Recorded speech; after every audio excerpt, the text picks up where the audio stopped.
Good morning, সবাই কেমন আছো? আশা করি সবাই ভালো আছো, সুস্থ আছো, আর আমরাও ভালো আছি। আর সকাল সকাল আমাদের এখানে দেখো কেমন মুষলধারে বৃষ্টি হচ্ছে। একদম এখানে চালের জলটা পাইপে করে মানে পাইপ দিয়ে পড়ছে, আর একদম বালতি ভরে যাচ্ছে সাথে সাথে, বালতি বসানোর সাথে সাথে। তো বালতিগুলো ভরে ভরে রেখে দিচ্ছি, পরে এগুলো জল দিয়ে ঘর মোছা যাবে বা অনেক সময় হাত পা ধোয়া। Hi everyone, welcome back to my channel. কেমন আছো সবাই? আশা করি সবাই ভালো আছো, সুস্থ আছো, আর আমিও ভালো আছি। তো এখন বাজে সকাল 10:30। এখন থেকে আমি আমার ভিডিওটা স্টার্ট করলাম। তো ঘুম থেকে উঠেছি অনেক সকালে, মানে 8:30 9টা বেজেই গেছে, অনেকটাই অনেক সকাল আমার কাছে। তো ঘুম থেকে উঠে মুষলধারে বৃষ্টি হচ্ছিলো, সেজন্য ভিডিওটা শ্যুট করিনি, দেখালামই তোমাদের কী পরিমাণে বৃষ্টি হচ্ছিলো। তো বৃষ্টির মধ্যে ধীরে ধীরে রান্নার জায়গাটা একটু পরিষ্কার করে নিলাম, আর এখন রান্নাবান্না বসাবো। সারাদিন ব্লগটা দেখতে থাকো আশা করি। আর বৃষ্টি হতে হতে এদিকে রান্নার জায়গাটা আমি একদম পরিষ্কার করে বাসন কুসন গুছিয়ে রেখে দিয়েছি, আর এখানে শিলনোড়াটাও পরিষ্কার করে ধুয়ে ঢেকে রেখেছি, যাতে বৃষ্টির জল বা ব্যাঙ কোনো কিছু না ওঠে। আর এখানে সাবানের জায়গাগুলো দেখো একদম পরিষ্কার করে নিয়েছি, কারণ রান্না বসাবো। ওই যে উনুনটা বারান্দায় তুলে রেখেছি, বৃষ্টি হচ্ছিল জন্য। এখন উনুন টুনুন সব নামিয়ে নিয়ে রান্না বান্না করবো। তো চলো ভিডিও দেখতে থাকো। আলোটা জ্বালালাম এদিকে, ওই যে রান্নার জায়গাটা, গ্যাসের জায়গাটা দেখানোর জন্য। দেখো কাপড় ধুয়ে মেলে দেওয়া হয়েছে। তো চলো রান্নাবান্নাটা করে নিই। তো বৃষ্টির জন্য সকাল থেকে বসেই আছি, এত মুষলধারা বৃষ্টি হচ্ছিল। আর বৃষ্টি কমতেই চলে আসলাম কলপাড়ে জল নিতে। তো রান্নার জল তুলে নিচ্ছি, আর দেখো আমি একটা গেঞ্জি পরে নিয়েছি, মানে আমারই টি শার্ট এটা। এত ঠান্ডা করছিল, মানে শীত করছিল, মানে বৃষ্টি পড়েছে তো ওয়েদারটা একটু ঠান্ডা ঠান্ডা, তাই পরে নিলাম। আর এখানে উনুনটা জ্বালিয়ে নিচ্ছি, আর উনুনটা জ্বালানোর সময় এত সমস্যা হয়। প্রথমে এই দেখো ধোয়া হচ্ছে, কারণ ছাইগুলো সম্পূর্ণ ফেলে দিয়েছি, সেজন্য উনুনটা জ্বালাতে একটু দেরি লাগে। কিন্তু একবার উনুনটা মানে ভালোভাবে ধরে গেলে বেশ সুন্দর জ্বলে কিন্তু। তো এখানে রান্নার জল বসিয়ে দিলাম, ভাত বসাতে হবে, আর সাথে এদিকে উনুনটা নিয়েও খুঁচাখুচি শুরু করে দিয়েছি, কতক্ষণে জ্বলবে।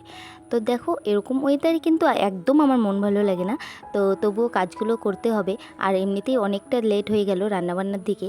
তো এখানে খড়ি লাগিয়ে দিয়ে এদিকে চলে আসলাম মপটা নিয়ে বারান্দাটা মুছে নিতে, কারণ বৃষ্টির জল পড়েছে আর জায়গাটা কেমন কাদা কাদা হয়ে রয়েছে।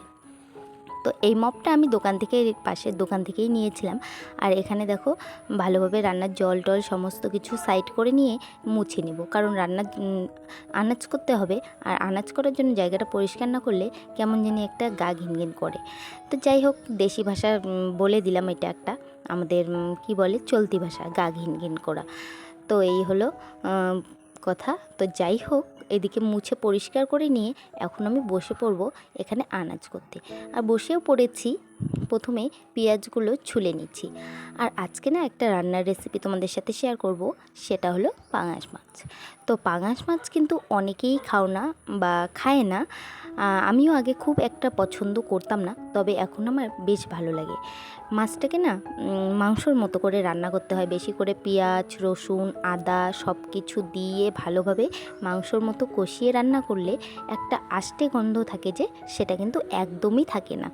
তো রান্নাতেই সব কিছু, রান্না ভালোভাবে করলে যে কোনো সবজি খুব টেস্টি হয় আর সুস্বাদু হয়। তো যাই হোক, এখানে পেঁয়াজগুলো কুচিয়ে নিচ্ছি। আর এখানে দেখো সমস্ত কিছু ধুয়ে ধুয়ে জলের মধ্যে ছুলে ছুলে রেখে দিয়েছি জলের মধ্যে।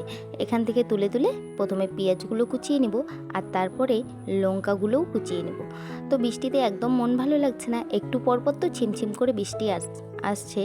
আর এই বৃষ্টির দিনে আমার রান্না করতে ভীষণ অসুবিধে হয়, কারণ উনুনে যদিও রান্না করি, এই বারান্দাতেও জল পড়ে, আর বারান্দাতে জল পড়লে কাদা কাদা হয়। আর বারান্দাতে না উনুনটা একদমই তুলতে ইচ্ছে করে না, কারণ বারান্দাটা কালি হয়ে যাওয়ার ভয়। তো এই দেখো ভাত হয়ে গেল, আর এইভাবে একটা সসপ্যানের মধ্যে হাঁড়িটাকে আমি এইভাবে রেখে দিই। তো এখানে রাইস পাঁপড় রয়েছে, এই পাঁপড়গুলো ভেজে নিব। আর আজকে খুবই সিম্পল রেসিপি দিয়ে আজকে খাওয়া দাওয়া হবে। আর পাঁপড়গুলো ভিজে ভিজে একটা বাটিতে তুলে রাখছি। আর এই পাঁপড়টা কিন্তু ভীষণ টেস্টি, খুবই ভালো লাগে, সেজন্য আমি একদম পুরো প্যাকেটটাই নিয়ে এসেছিলাম। তো এখানে দেখো ভেজে প্রথমে তুলে রাখলাম, আর একটু ঠান্ডা হয়ে আসলে পাঁপড়গুলোকে আলাদা একটা জায়গার মধ্যে রেখে দিব, যাতে ড্যাম না হয়ে যায়। তো এখানে দেখো ভেন্ডি ভাজা বসিয়ে দিলাম, যাকে বলে ঢেঁড়স, যাই হোক। আর এদিকে আমি মাছ ধুতে চলে আসলাম। তো এই যে পাঙাশ মাছের একটা জিনিস খুব ভালো লাগে যে মাছে আঁশ নেই আর কাটাও কিন্তু সেরকম নেই, একটাই মাত্র কাটা, সেটা হলো মেরুদণ্ডের কাটাটা। তো এদিকে আমার ঢেঁড়স ভাজা হয়ে গেছে, ভাজাটাও নামিয়ে নিলাম আর ঢেকে দিলাম। এখানে পাঁপড়টা একটা কৌটোর মধ্যে সুন্দরভাবে ঢেকে রাখবো যাতে ড্যাম না হয়। আর এবারে ভাত, পাঁপড় ভাজা, ভেন্ডি ভাজা সব কিছু উপরে তুলে রেখে মাছগুলোতে লবণ হলুদ মাখিয়ে নিচ্ছি ভালোভাবে। আর আগের ভিডিওতে একটা দিদিভাই আমাকে কমেন্ট করে বলেছে যে তোমার ভিডিওতে সাউন্ডটা খুব মানে ভয়েসটা খুবই আস্তে শোনা যাচ্ছে কথাগুলো। তো থ্যাংক ইউ দিদিভাই, এভাবে মানে আমাকে গাইড করার জন্য, গাইড করেই বলবো, কারণ আমি তো জানতাম না আমার ভয়েসটা ঠিক কী রকম আসছে।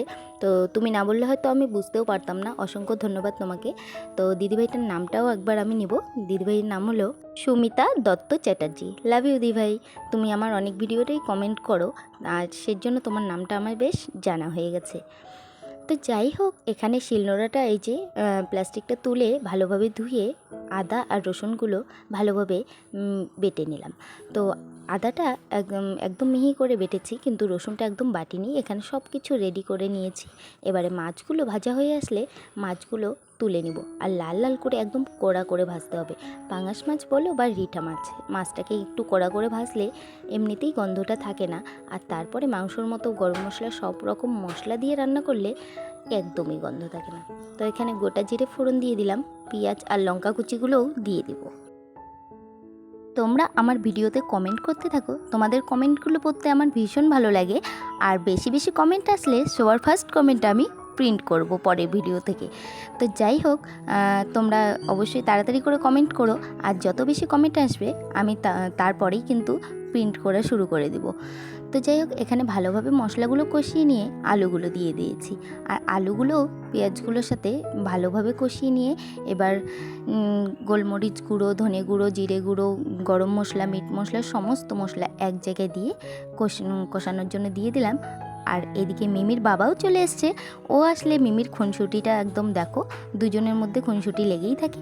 আর মিমি তো ওর বাবা আসলে এত খুশি হয়, আর ওর বাবাও কিন্তু ওকে একটু টাইম না দেখলে মন খারাপ হয়ে যায়। তো এখানে দেখো ঝোলটা মানে কষিয়ে নেওয়ার পর আবার জল দিয়েছিলাম। তো মাছের ঝোলটা হয়ে আসলে মাছটা কিছুক্ষণ আগে দিয়েছি আর এবারে নামিয়েও নিলাম হালকা ঝোল ঝোল করে। এবার দুপুরে খাওয়া দাওয়ার পর বেরিয়ে পড়লাম। তো বন্ধুরা, 2টার দিকে ক্লাস আর এখন বাজে 2:30। খেয়ে উঠেই একদম দৌড়ে দৌড়ে যাচ্ছি ক্লাসে, অনেকটা লেট হয়ে গেছে। তো চলো, এখন আছে সেলাই ক্লাস থেকে এসে তারপরে তোমাদের সাথে আবার কথা হচ্ছে। গুড ইভিনিং বন্ধুরা। তো সেলাই থেকে এসে বাসন কোসন মেজে ধুয়ে পরিষ্কার করে সমস্ত কাজ করে রেডি হয়ে গেলাম। এখন যাব একটু বাজারে। আর আজকে আমার ঘর দৌড় একটু অ্যাভয়েড করো, কারণ ঘরটার গুছানোর সময় পাইনি, শুধু বিছানা তোলা হয়েছিল, সেরকমভাবে গুছাইনি। এই দেখো মিমিকেও রেডি করিয়ে নিলাম, মিমিও যাচ্ছে আমাদের সাথে। আর যাচ্ছে এই যে আমার ননদের মেয়ে এসছে, ওকে নিয়েই বাজারে যাচ্ছি। মেন হলো ওর জন্যই যাওয়া কথা। তো অনেকদিন পর আমাদের বাড়ি এসছে, ওকে একটা জামা কাপড় কিছু নিয়ে দেবো, সেজন্য বাজারে ওকে সাথে নিয়েই যাচ্ছি। তো বন্ধুরা, অনেক দিন পর ননদের মেয়ে বাড়ি এসছে, আর কালকে ও চলেও যাবে। সামনের বৃহস্পতিবার এসেছিলো, আজকে বৃহস্পতিবার 8 দিন হলো, আর কালকে শুক্রবার হলে মানে পুরোপুরি 1 সপ্তাহ হবে আর কি। তো যাই হোক, বাড়ি চলে যাবে বলছে, থাকবে না, থাকার কথা বলা হচ্ছে। তো বললো যে আর থাকবে না, টিউশন আছে, পড়াশোনা আছে, সেজন্য বুঝতেই পারো পড়াশোনা থাকলে কোথাও গিয়ে থেকে তো শান্তি নেই। তো যাই হোক, ও কালকে চলে যাবে, আর সেজন্যই ওকে একটা জামা কাপড় কোনো কিছু নিয়ে দেওয়ার জন্যই বাজারে যাচ্ছি। তো চলো বাজার গিয়ে তারপরে তোমাদের সাথে আবার কথা হচ্ছে। আর এই যে কুর্তিটা এটা পরে নিলাম, এটা কিন্তু আমার বার্থডেতে মিমির বাবা মানে তোমাদের দাদাভাই গিফট করেছিল।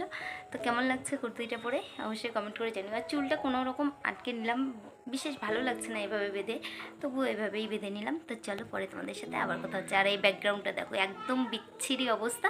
তো বাজার থেকে এসে এসব গুছাগাছা করতে হবে। তো চলো যাওয়া যাক। এই হলো বাজারের মধ্যে আমাদের ফাস্ট ফুডের দোকান, আর দোকানের মধ্যেই আমরা বসে রয়েছি, কারণ দিদি দাদার কাছ থেকে পয়সা নেবে, তারপরে কিন্তু আমরা দোকানে যাব। তো এদিকে দোকানে চলেও আসলাম। আর এখানে শর্ট প্যান্ট আর কটনের প্যান্ট আর টি শার্ট দেখা হচ্ছে, কারণ গরমকাল। আর এই ড্রেসটা কিন্তু দিবে বড়দি, মানে আমার বড় যা। তো দিদি এখানে জামা কাপড় দেখছে, আর এই প্যান্টটা কিন্তু ভালো লাগছে, মানে এই যে পিচ কালারের মধ্যে প্রিন্ট করা, এই কালারটাই ভালো লাগলো। আর তার সাথে একটা টি শার্ট। আর এখানে আমরা বসে আছি, সেলফি তুলছিলাম। আর ব্যাকগ্রাউন্ডে না খুব সুন্দর সুন্দর কুর্তি ঝুলানো ছিল। আর একটা দোকান থেকে আরেকটা দোকানে চলে আসলাম, এবারে আমি জামা নিব। তো জামা নিতে এসে দেখি বাবা অলরেডি ওর জন্য একটা মানে শ্রাবণীর জন্য একটা জামা নিয়ে নিয়েছে, এই হলুদ জামাটা। তো বাবা তো অত মাপটা আর বোঝে না, তো দেখুন নাইটির মতো হয়ে গিয়েছে জামাটা। সেজন্য জামাটা চেঞ্জ করে এবার অন্য জামা দেখছি। তো ওই জামাটা ঝুলানো ছিল, ওটা আনতে বললাম, এবার পরিয়ে দেখবো কেমন লাগছে। তো উপরটা বেশ ভালোই লাগছে, বাট খুব একটা গেটা বাসছে না, সেজন্য ওটা চেঞ্জ করে নেব। আর এখানে দেখো একটা ওই যে জামা দেখালাম গ্রিন কালার, ওটার সাথে এই জ্যাকেটটা ছিল। আর জ্যাকেটটা কিন্তু আমাকে ভীষণ ভালো লেগেছে, আর মানিয়েছেও মনে হয়, নিজেই বুঝতে পারছি, বেশ মানিয়েছে। আমি বলছিলাম যে জ্যাকেটটা দিবে শুধু, কুর্তিটা মানে ফ্রকটা নিব না। তো সেটাই বলছিলাম, এমনি আর কি করছিলাম। আর জ্যাকেটটা সত্যি কিন্তু খুব সুন্দর। তো ফাইনালি এই যে বাবা জামা নিয়ে দিয়েছে, এই জামাটা চেঞ্জ করে আনা হলো। আর এটা ওর ভীষণ পছন্দ হয়েছে, দেখো পিঙ্ক কালার। আর আমি ওর বোনের জন্য মানে ছোট্ট ভাগ্নির জন্য এই নায়রাটা নিয়ে নিলাম, কারণ ওর দিদিভাই দুটো তিনটে জামা দেখলে ওর মন খারাপ হয়ে যাবে, ও বাড়িতেই আছে, সেজন্য এটা নিলাম। আর এটা বড়দি নিয়েছে, এই যে পরে দেখালো। তো আজকে হলো পরের দিন, আর ও বাড়িও চলে যাচ্ছে। আর মনটাও একটু খারাপ লাগছে, বেশ কয়েকদিন ছিল একদম বাড়িটা ফাঁকা ফাঁকা লাগছিল। তো চলে যাচ্ছে বাড়ি, আর থাকবে না বলছে। তো চলো আজকের ভিডিওটা এই পর্যন্তই। সবাই ভালো থেকো, সুস্থ থেকো, টাটা। দেখা হচ্ছে নেক্সট ভিডিওতে।